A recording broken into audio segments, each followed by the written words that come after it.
కాదు సత్యగిరి ప్రసాద్ గారు data centre వ్యవహారం ఎత్తారు కాబట్టి ఈ రోజు మాజీ సీఎం ఏమన్నారు ఒకసారి విందాం మళ్ళీ మీరే. గూగుల్ డేటా సెంటర్ ఇది ఒక హాట్ టాపిక్.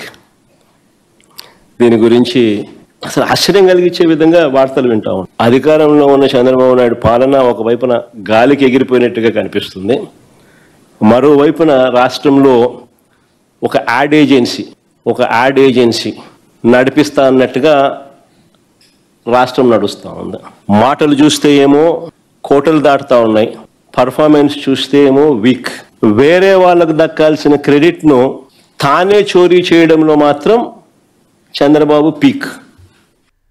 సప్తగిరి ప్రసాద్ గారు డేటా సెంటర్ విషయంలో క్రెడిట్ దక్కాల్సింది వైసీపీకి అదానికి, కానీ ఆ క్రెడిట్ మొత్తం నేనే చేశానని చెప్తున్నారు. సింగపూర్ ప్రభుత్వానికి కూడా క్రెడిట్ ఇవ్వాలి, అదానికి ఇవ్వాలి, మాకు ఇవ్వాలి. మేమెంతా ప్రయత్నం చేసి తీసుకొస్తే నేనే తీసుకొచ్చాను, నేనే చేశానని చెప్తున్నారు. ఇది మాజీ సీఎం కామెంట్స్. వాస్తవానికి అదాని డేటా సెంటర్ ని ఇంతకు ముందు లూలు గ్రూప్స్ ని పారిశ్రామికవేత్తల్ని బెదిరించి భయపెట్టి విశాఖపట్నం నుంచి తరిమిన ఘనత అయింది జగన్మోహన్ రెడ్డి గారిది. నిన్న జరిగినటువంటి గూగుల్ ఒప్పందం ప్రపంచం చూసింది, ప్రపంచం చూసి ప్రపంచం గర్వపడింది. తమిళనాడులో కూడా దీనిపైన చర్చ జరిగి డిఎంకే పార్టీ పైన విమర్శలు చేసింది. పక్కనున్న చంద్రబాబు నాయుడు గారు గూగుల్ సెంటర్ ని తీసుకోపోతా అంటే నువ్వేం చేస్తున్నావు, సుందర పిచ్చాయి మనోడే కదా, మీరేం చేస్తున్నారు అని చెప్పేసి వాళ్ళు అక్కడ కౌంటర్ ఇచ్చి వాళ్ళు ప్రెస్ మీట్లు పెట్టి చెప్తా ఉంటే ఈయన ఇక్కడ కూర్చొనేసి ప్రెస్ మీట్ పెట్టి చంద్రబాబు నాయుడు గారికి సిగ్గు లేదు, శరం లేదు, నీతి లేదు, నిజాయితీ లేదు. ఏంది సిగ్గు శరం ఏముంది దానికి? కాదండి, ఒక మాజీ ముఖ్యమంత్రిగా పనిచేసి నువ్వు ఇదా మాట్లాడాల్సిన తీరు. చెప్పుకో, నీకేం ఎన్ని అబద్ధాలు కావాలి కూడా చెప్పుకో. కియా తెచ్చింది నేనేం చెప్పుకో, భారతదేశానికి స్వతంత్రం తెచ్చింది నేనేను కూడా చెప్పుకో. ఏమి ప్రకాశం బ్యారేజ్ కట్టింది నేనేం చెప్పుకో. అంటే 2020 నవంబర్ లో అదాని డేటా సెంటర్ బేజం పడింది. 2023 మే 3న విశాఖలో ఫౌండేషన్ స్టోన్ వేసాం. సముద్ర భూగర్భం నుంచి కేబుల్ ల్యాండింగ్ ను సింగపూర్ నుంచి తెచ్చేందుకు అంకురార్పణ చేశాము. అప్పుడు ఐటీ సెక్రటరీగా ఉన్న కాటమనేని భాస్కర్ వివరాలన్నీ తెలుసు అని జగన్మోహన్ రెడ్డి కొన్ని వివరాలు ప్రదర్శించారు. ఇప్పుడు మీడియా ముందు కూర్చునేసి ఏది పడితే అది మాట్లాడే బదులు లైవ్ డిబేట్ రమ్మనండి. లైవ్ మీడియా ప్రెస్ మీట్ ఎప్పుడైనా పెట్టాడని అడుగుతున్నా నేను. ఈ రోజు లైవ్ వచ్చిందండి. ఈ రోజు సరే చెప్పండి. ఈ రోజు లైవ్ లోనే మాట్లాడారు. ఛానల్లో కూర్చొని లైవ్ కాదు సార్ ఈ రోజు వచ్చిండేది. ఈ రోజు కూర్చొని రికార్డ్ చేసి వదిలేసి ఏది పడితే అది మాట్లాడితే ఎట్లా? నాకు అర్థం కాదు. సిగ్గుందా శరం ఉందా అంటే నువ్వు చేసి ఉంటే చెప్పు. రికార్డ్స్ విల్ స్పీక్ కదా. నేను కెనాట్ హైడ్ ద రికార్డ్స్ కదా. రైట్. కాటమనేని భాస్కర్ కి తెలుసు అంటే నీకు చెవులో చెప్పేయండి. కాటమనేని భాస్కర్ గారు నాకు తెలుసు, నేను ఉన్నప్పుడు జరిగిందని చెప్పేసి మాట్లాడతారండి. మాజీ ముఖ్యమంత్రి సెంటర్ పైన మాజీ ముఖ్యమంత్రి మాట్లాడే తీరు అది సరిగ్గా లేదు. ప్రపంచం మొత్తం చూసింది చంద్రబాబు నాయుడు చేసిన ప్రయత్నాన్ని. కానీ ఇప్పుడు కూడా ఆ క్రెడిట్ తీసుకోవడానికి దానిపైన విమర్శలు చేస్తున్నారు. తమిళనాడులో ఒక్క నిమిషం సత్యగిరి ప్రసాద్ గారు, ఒక్క నిమిషం. చంద్రశేఖర్ గారు సార్ మీరు వివరణ ఇవ్వాలి. డేటా సెంటర్ చాలా కీలకం. ప్లీజ్. వైఎస్ఆర్ కాంగ్రెస్ పార్టీ ప్రభుత్వంలో మొట్టమొదటిసారి అదానీ డేటా సెంటర్ గురించి విపరీతమైనటువంటి చర్చ జరిగింది.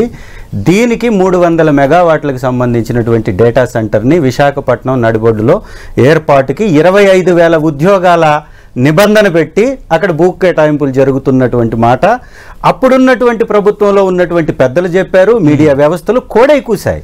ఇవాళ డేటా సెంటర్ ఏదైతే గూగుల్ అని చెప్తున్నారో ఆ డేటా సెంటర్ని నిర్మిస్తుంది అదానీ డేటా సెంటర్. దాదాపు 87,000 కోట్ల రూపాయల పెట్టుబడి, అంటే $10 బిలియన్ పెట్టుబడి పెట్టేసి డేటా సెంటర్ని అక్కడ నిర్మిస్తుంది అదానీ.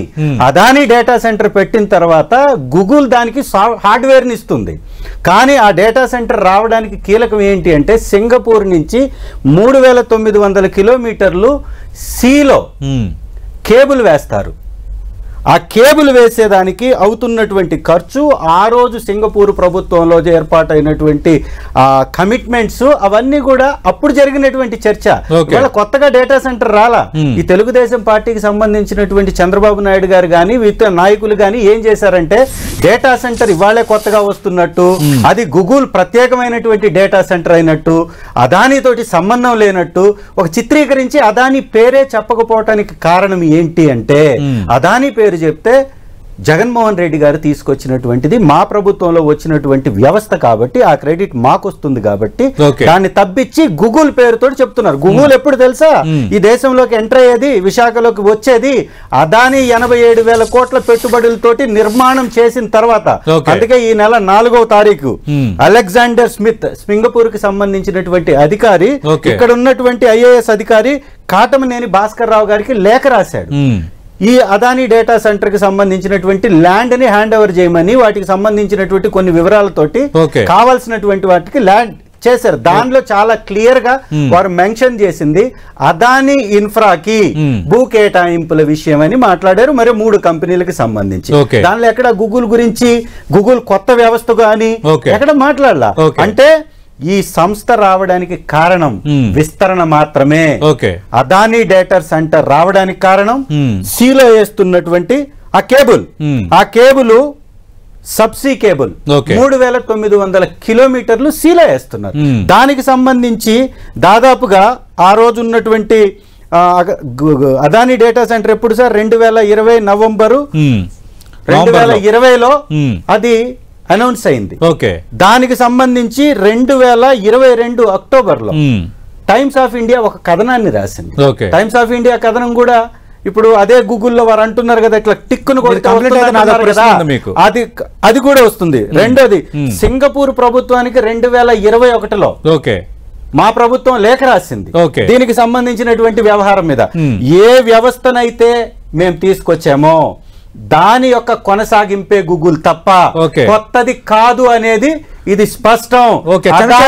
కలిసి గూగుల్ అంటే చంద్రశేఖర్ గారు మీకు అడుగుతున్నా, క్రెడిట్ కాదు గూగుల్ సెంటర్ ఇప్పుడు రావడానికి కారణం క్రెడిట్ మాదే, మా ప్రయత్నం వల్ల ఇప్పటికి ఇక్కడ వరకు వచ్చిందని అంటున్నారు. ప్రయత్నం కాదు, మేము తెచ్చినటువంటి అదానీ డేటా సెంటర్ కి రావడానికి కారణంగానే గూగుల్ వస్తుంది. కేబుల్ గాని వేయకపోతే అసలు డేటా సెంటరే రాదు అక్కడికి. కేబుల్ వేయించడానికి ఆ ప్రయత్నం జరిగింది, అది పరిష్కారం జరిగింది. నా ప్రశ్న వినండి అంటే సరే ఇప్పుడు రావడానికి కారకులు మీరు అంటున్నారు. అలాంటప్పుడు గూగుల్ డేటా సెంటర్ వల్ల ఏం ఉపయోగం? 200 ఉద్యోగాలు వస్తాయి కదా, రాష్ట్రానికి ఏం ఉపయోగం? రాష్ట్ర ప్రయోజనాలు తెలియకుండానే తెచ్చారా అని మీ మాజీ మంత్రి అమర్నాథ్ నుంచి కొందరు నేతలు ఎందుకు మాట్లాడుతున్నారు అలాగా? మీరే తెచ్చారన్నప్పుడు అది రాష్ట్రానికి ఉపయోగపడేదే కదా సార్. ఒక విషయం, ఒక్కొక్కరి విశ్లేషణ ఒక్కొక్క లాగుంటుంది. ఈ రోజు అదానీ డేటా సెంటర్ విషయంలో మేము తీసుకున్నటువంటి చొరవ, వాళ్ళకి పెట్టిన నిబంధన 25,000 ఉద్యోగాలు ఇచ్చే విధంగా మేము నిబంధన పెట్టి ఇచ్చాం. ఇవాళ 700 మెగావాట్లు వాళ్ళు ఎక్స్ట్రా తెస్తున్నారు. 300 మేము తెచ్చాం, 700 గూగుల్ కలిపి 1000 మెగావాట్లది అక్కడ పెడుతున్నారు ప్రాజెక్ట్. అయితే ఈ 700 మెగావాట్లకి మీరు తెస్తున్న ఉద్యోగాలు ఎంతో మీరు చూపిస్తున్నటువంటి పేపర్లో ఉంటే బయటికి పెట్టండి. ఉద్యోగాలు రావు, ఉద్యోగాలు వచ్చేది తక్కువ మాత్రమే. డేటా సెంటర్ అనేది అక్కడ ఒక హబ్ లాగా తయారవుతుంది. దానికి అనుసంధానంగా ఏర్పడేటటువంటి వ్యవస్థల్లో ఉద్యోగాలు వస్తాయి. అవి సర్వసాధారణంగా ఎక్స్టెన్షన్ లో జరిగేటటువంటివి. ఇవన్నీ వచ్చింది ఎక్కడి నుంచి? అదానీ డేటా సెంటర్ నుంచి ఇవి స్టార్ట్ అయ్యాయని వాస్తవము. ఇది ఒక హబ్ గా ఉంటుంది, ఒక స్టోరేజ్ గా ఉంటుంది. ఇది అంతా కూడా ఒక యంత్రం చేసేటటువంటి పని. లక్షల ఉద్యోగాలు రావు. ఇప్పుడు ఎంతైతే పెట్టుబడి పెడుతున్నారో అంత పెట్టుబడి ఏదైనా తయారీ రంగంలో పెడితే ఎన్ని ఉద్యోగాలు వస్తాయో అన్ని ఉద్యోగాలు డేటా సెంటర్ లో రావు అనేది మాత్రం వాస్తవము. లక్షలు వస్తాయని వాళ్ళు ఎందుకు ప్రకటిస్తున్నారు? వాళ్ళు సమాధానం చెప్పాలా? రంగాలు వాటి చుట్టూరు వస్తాయి. ఇప్పుడు ఇక్కడ హైదరాబాద్ లో ఐటీ వచ్చినప్పుడు కూడా ఏం జరుగుతుంది అనుకున్నారు? ఆ తర్వాత లక్షలాది ఉద్యోగాలు వచ్చాయి కదా. ఇవాళ అదేగా ఐటీ రంగం అభివృద్ధి చెంది రేపు పరిస్థితి రాదని మనం ఇప్పటికిప్పుడు ఎందుకు రాదనట్లేదండి, రాదని అనట్లేదు. వీళ్ళు చెప్తుంది తప్పుడుది అని చెప్తున్నాం. వాళ్ళు చేస్తున్నటువంటి ప్రచారం తప్పని చెప్తున్నాం. రావడానికి కారణమైనటువంటి అదానీని వదిలేసి, వ్యవస్థ ప్రభుత్వం గురించి వదిలేసి, కేంద్ర ప్రభుత్వం రాష్ట్ర ప్రభుత్వం అప్పుడున్నటువంటి వాటి గురించి వదిలేసి, కేవలం చంద్రబాబు నాయుడు గారు సృష్టించినట్టు గూగుల్ ఏదో ఈయనే తీసుకొచ్చినట్టు తప్పు అని అంటున్నాం. సరే, వీళ్ళు క్రెడిట్ వాళ్ళదే అని అంటున్నారు, అబద్ధాలు మాట్లాడుతున్నారు. మరి ఇప్పుడు కేంద్రం కూడా ఉంది కదా, మరి కేంద్రం స్పందించాలి కదా. అబద్ధమే ఉంది సార్. ఇక్కడ హైటెక్ సిటీ కడితే ఈ చుట్టుపక్కల విస్తరించింది ఐటీ రంగం. చంద్రబాబు నాయుడు నేనే తెచ్చానంటాడు. తెచ్చినటువంటి ప్రయత్నం జరిగిందని కేంద్రం కూడా మొత్తం మా ప్రయత్నం వల్ల వచ్చింది అంటున్నారు. ఒక దేశానికి ఇంకొక దేశానికి మధ్య చర్చలు జరిగినా, ఒప్పందాలు జరిగినా కేంద్ర ప్రభుత్వంతో కలిసి జరుగుతాయి. Right. ఇవాళ వాళ్ళు పొత్తులో ఉన్నారు కాబట్టి నోరు మెదపకపోతే Right. అది వాళ్ళ తప్పు. Right. కానీ మీడియా యొక్క బాధ్యత ఇది. Right. సత్యనారాయణ ప్రసాద్ గారు, డేటా సెంటర్ వచ్చిందా లేదా, డేటా సెంటర్ మాత్రమే అదానియా కాదా, మా ప్రయత్నం మా కారణాల అది వల్ల ఇది చెప్పండి. వచ్చింది, ఇక్కడ పరిస్థితి ఇక్కడికి వచ్చింది అంటున్నారు. బ్రీఫ్ గా దీనికి సమాధానం చెప్తే క్లోజ్ చేద్దాం. సార్ ఈ రోజు మీడియా మీట్ పెట్టి హైటెక్ సిటీ తెచ్చింది చంద్రబాబు నాయుడు గారు కాదు జనార్దన్ రెడ్డి అన్నాడు. పివి ఔటర్ రింగ్ రోడ్ తెచ్చింది మా నాయన అని చెప్పాడు. ఈ రోజు డేటా సెంటర్ తెచ్చింది అవన్నీ వాస్తవాలే కదా సప్తగిరి ప్రసాద్ గారు. వినండి, ఆ రోజు రాజీవ్ గాంధీ గారు ఐటీని విస్తరించడంలో భాగంగా హైదరాబాద్ కూడా ఆ రోజు కాంగ్రెస్ గవర్నమెంట్ లో శంకుస్థాపన జరిగినటువంటి దాన్ని మీరు పక్కగా పట్టిస్తే దాని గురించి మీరు ఒప్పుకోండి సార్. మా ప్రభుత్వం కొనసాగించింది. కాదు సార్, వాళ్ళు ఏం మాట్లాడతారు అర్థం. గూగుల్ అంటే దాంట్లో ఉద్యోగం రావాలి, పనికి రాదు. అట్ట కాదు. ఇప్పుడు అదాని డేటా సెంటర్ వల్ల పెద్ద ప్రయోజనం లేదు, దాంట్లో ఉద్యోగం రాదు, సద్యోగం రాదని చెప్పారు. నేనే అగ్రిమెంట్ చేసుకున్నా, నేనే ఎంఓఏ చేశాను అప్పుడు అని అంటున్నాడు. పనికిరాని దానికి నువ్వు ఎందుకు అప్పుడు ఎంఓఏ చేశావు? ఈ రోజు ప్రెస్ మీట్ బాగా చూడండి. Data centre Adani data centre Google కాదు. ఒప్పందం ఉంది సార్ దానిలో. మీరు చిట్ట చివరి 2 నిమిషాలు మీరు అబద్ధాలు చెప్పి ముగిస్తానంటే మీరు చెప్పేది కరెక్ట్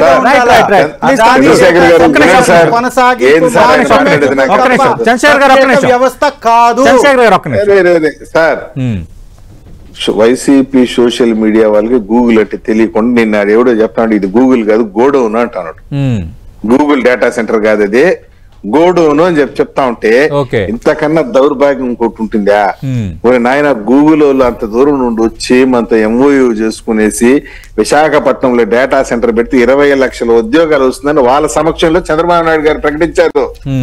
గూగుల్ సంస్థ సమక్షంలో 20 లక్షల ఉద్యోగాలు అనేటటువంటి నిబంధన ఉంటే చూపించాలి. అంటే వీళ్ళ అబద్ధాలు అంటే 6 లక్షల ఉద్యోగాలు ఇచ్చేసాం, 6 హామీలు ఈ దేశాన్ని మేమే నడిపిస్తున్నాం, బంగారు అయిపోయింది. పేపర్ చూపించండి, ఉద్యోగాలు ఎక్కడ ఇస్తారో ఏ విధంగా మీరు కల్పన జరుగుతుంది. చర్చ ముగించే ముందు అంటే ఈ తరహా అంశాలను కొందరు ప్రస్తావిస్తున్నారు కదా, వీటికి పూర్తిగా వివరణ ఇచ్చే అంశం కానీ వివరణ ఇచ్చే మీడియా సమావేశం కానీ జరగవచ్చా ప్రభుత్వం వైపు నుంచి? సార్ ఆల్రెడీ నేను క్రిస్టల్ క్లియర్ గా మా వాళ్ళు అవన్నీ డిస్కస్ చేసాం ఆల్రెడీ. చేయలేదు, ఆల్రెడీ డిబేట్లు చేసాం. అదాని గారు చెప్పారు. ఎట్లా సార్ పాపం చంద్రశేఖర్ గారు ఈ విధంగా అయిపోయాడు పాపం. రైట్ ఎందుకు ఈ విధంగా మేము నవ్వుతూ పడిపోతున్నాడు?